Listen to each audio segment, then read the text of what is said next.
Hello दोस्तों, target with Rajinikanth में आपका स्वागत है। तो आइए हम चलते हैं यूपी स्पेशल पे, जो कि आपको आरओ और पीसीएस में काम करेगा।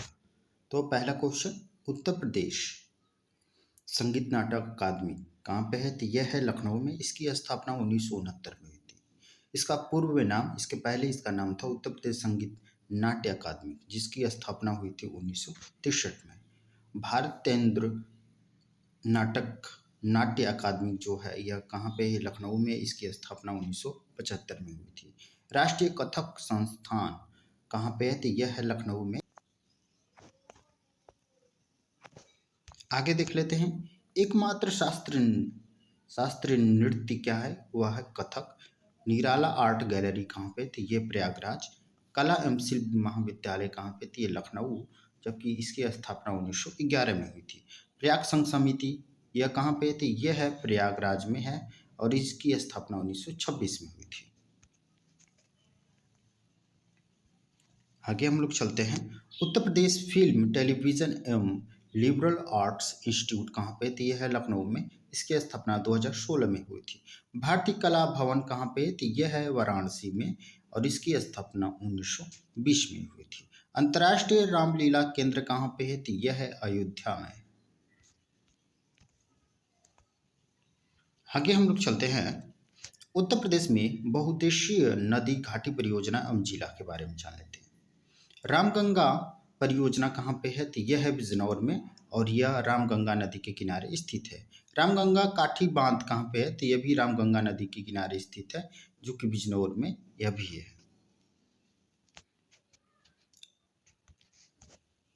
आगे देख लेते हैं हम लोग।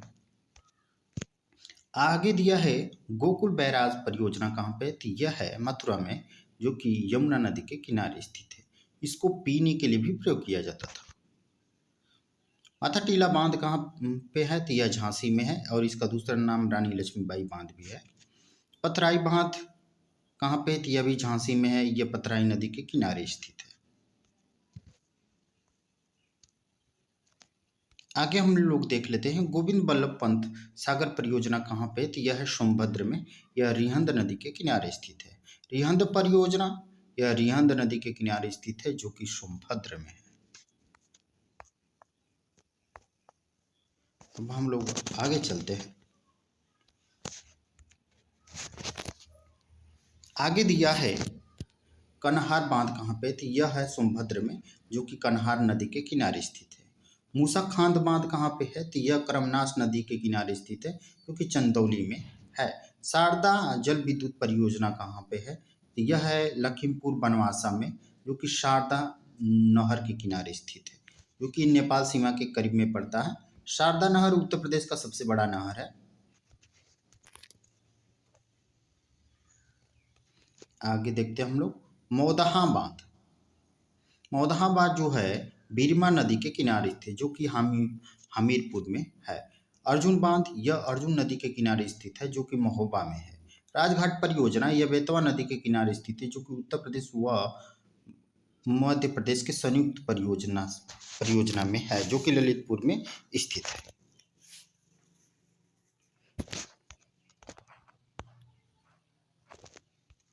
आगे देख लेते हैं, गंडक परियोजना से लाभान्वित जिले कौन कौन से हैं? तो गोरखपुर है, कुशीनगर है, देवरिया है, महाराजगंज है। यह परियोजना नेपाल में स्थित है। उत्तर प्रदेश और बिहार की संयुक्त परियोजना कौन कौन सी हैं? आइए हम लोग देखते हैं। जल विद्युत परियोजना और इधर नदी और स्थान के नाम दिए हैं। तो ओबरा जल विद्युत परियोजना यह रिहंद नदी पे है, जो कि सोनभद्र में स्थित है। आगे राजघाट जल विद्युत परियोजना यह बेतवा नदी के किनारे स्थित है, जो कि ललितपुर में है। माता टीला जल विद्युत परियोजना कहाँ पे है? तो यह भी ललितपुर में है, बेतवा नदी के किनारे स्थित है। चित्रौरा जल विद्युत परियोजना कहाँ पे है? तो यह गंगा नदी के किनारे स्थित है, जो कि मुजफ्फरनगर में स्थित है। कहाँ पे? मुजफ्फरनगर में स्थित है। फिर खारा जल विद्युत परियोजना कहाँ पे है? तो यह है सहारनपुर में, जो कि असल नदी के किनारे स्थित है। आगे हम लोग देख लेते हैं, शुद्ध सिंचित क्षेत्रफल कितना है? तो वह 142 लाख हेक्टेयर, जो कि सकल सिंचित क्षेत्र कितने हैं? 209 लाख हेक्टेयर। अब हम लोग आगे चलते हैं दूसरी चीज़ पे। अब यहाँ पे हम लोग समझ लेते हैं ये किस के बारे में बोल रहा है। ये बोल रहा है सिंचाई के क्षेत्र के बारे में। तो जैसे सिंचित क्षेत्र जो हैं उनके प्रतिशत कितना कितना है उनके बारे में हम लोग जानेंगे।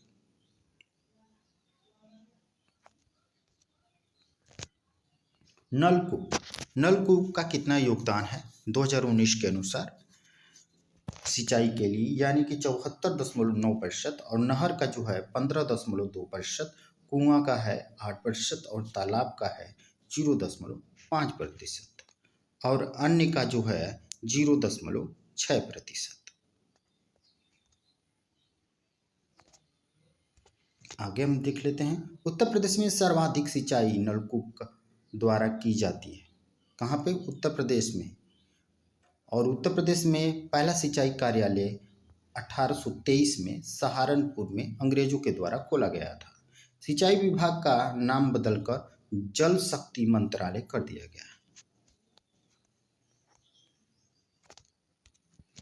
आगे वर्तमान में उत्तर प्रदेश के जल शक्ति मंत्री जो हैं डॉक्टर महेंद्र सिंह हैं, जबकि देश के मतलब इंडिया के जो हैं वह हैं गजेंद्र सिंह शेखावत।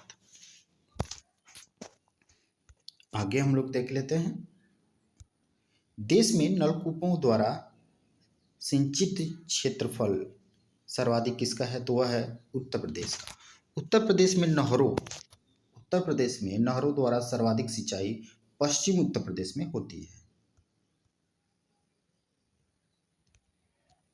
पश्चिम उत्तर प्रदेश में नहरों का सर्वाधिक विस्तार हुआ।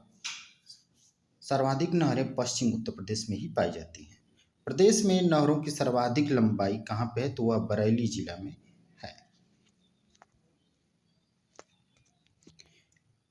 ड्रिप सिंचाई व स्प्रिंकलर सिंचाई तकनीकी जो है वह कहाँ पे है? वह है बुंदेलखंड के करीब में है। अब हम लोग चलते हैं आगे।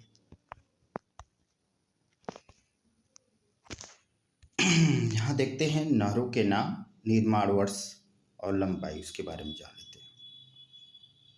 पूर्वी यमुना नहर की स्थापना कब हुई थी? तो इसकी स्थापना हुई थी 1830 ईस्वी में। इसकी लंबाई उत्तर प्रदेश में कितना है? 1440 किलोमीटर।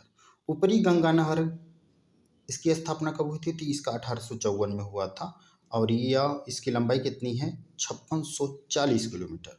आगरा नहर इसकी स्थापना 1874 में हुई थी, जो कि यह 1600 किलोमीटर लंबी है।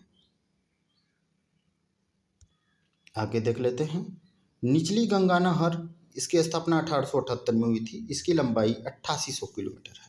शारदा नहर इसकी स्थापना 1928 में हुई थी, जबकि इसकी लंबाई है 12,368 किलोमीटर। आगे हम लोग देख लेते हैं पूर्वी यमुना नहर प्रदेश की सबसे पुरानी नहर है और इसकी स्थापना 1931 में हुई थी, जो कि शाहजहां द्वारा खुदवाया गया था। विश्व बैंक द्वारा सहायता प्राप्त सिंचाई परियोजना ऊपरी गंगा नहर सिंचाई परियोजना है। आगे देख लेते हैं स्टेट ऑफ द आर्ट सेतु। यह सेतु जो है बलिया में गंगा नदी पर श्री रामपुर घाट पर बना है, जो कि इसकी लंबाई कितनी है? 2544 मीटर लंबा है। यह पुल उत्तर प्रदेश का सबसे लंबा पुल है। उत्तर प्रदेश का क्या है? ये सबसे लंबा पुल है। कौन सा? स्टेट ऑफ द आर्ट सेतु। शारदा नहर प्रदेश का सर्वाधिक लंबी नहर है। आगे उत्तर प्रदेश का भूगर्भ जल दिवस प्रत्येक वर्ष 10 जून को मनाया जाता है। उत्तर प्रदेश का सबसे ऊंचा बांध कौन सा है? तो वह है रामगंगा बांध। अब हम लोग झील के बारे में जान लेते हैं। उत्तर प्रदेश में झीलें कौन कौन सी पाई जाती है? तो बखीरा झील कहाँ पे? तो ये संत कबीरनगर में। करेला झील कहाँ पे है? तो यह है लखनऊ में। बेती झील कहाँ पे? प्रतापगढ़ में। मोती झील कहाँ पे? तो यह है कानपुर शहर में। चलिए, तो अब हम और आगे चलते हैं और झीलों पे। सूर सरोवर झील कहाँ पे? तो यह है आगरा में। फुलहरी झील कहाँ पे, तो पीलीभीत में। चितौरा झील कहाँ पे, तो बहराइच में। लिलौरा झील कहाँ पे है, तो यह है बरेली में। नौ झील कहाँ पे, तो मथुरा में। आगे दहर झील कहाँ पे, तो यह है हरदोई में। आगे देख लेते हैं नदियों के तटीय नगर। बिजनौर, हस्तिनापुर मेरठ जो है, नरौरा बुंदेलशहर, बिलौर बिटूर कानपुर नगर में है, जो काकर है प्रतापगढ़, फिर श्रृंगवेरपुर प्रयाग, फिर प्रयागराज, वाराणसी, मिर्जापुर, गाजीपुर, जो कि गंगा नदी के तट पर स्थित है। इस आगे देख लेते हैं बागतपुर वृंदावन यानी मथुरा, आगरा, इटवा, कालपी, हमीरपुर, कौशाम्बी, प्रयागराज जो है कि यमुना नदी के तट पर स्थित है। अब हम लोग आगे देख लेते हैं बांदा जो है केन नदी के तट पर स्थित है। गोरखपुर जो है राप्ती नदी के किनारे स्थित है। मुरादाबाद और बरेली नगर जो है कहाँ पे, ये रामगंगा नदी के तट पर स्थित है। फिर लखनऊ, सुल्तानपुर, जौनपुर कहाँ पे, ये गोमती नदी के किनारे स्थित है। आगे अयोध्या नगर, अयोध्या धाम जो है सरयू नदी के किनारे स्थित है। प्रतापगढ़ यह सई नदी के किनारे स्थित है। मेरठ और गाजियाबाद यह हिंडन नदी के तट पर स्थित है। और कासगंज यह भी काली नदी के किनारे स्थित है। और चित्रकूट जो है यह पेशवीन मंदाकिनी नदी के किनारे स्थित है। तो दोस्तों पूरा वीडियो देखने के लिए आपका बहुत बहुत धन्यवाद। अपना कमेंट और सुझाव हमें देते रहें।